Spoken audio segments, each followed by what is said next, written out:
আজ international day for human space flight. দিনটি হল 12 এপ্রিল 1961।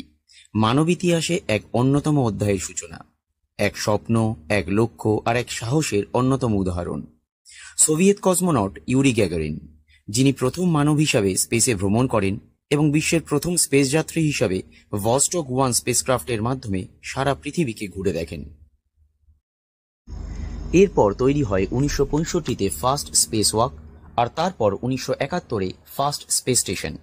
তারপর থেকে ধীরে ধীরে মহাকাশবিদ্যায় অনেক অগ্রগতি ঘটেছে।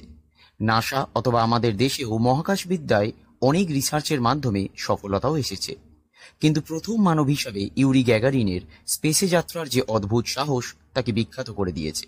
আর তাই 12 April 1961 international day for human space flight হিসাবে চিরদিন স্মরণীয় হয়ে থাকবে।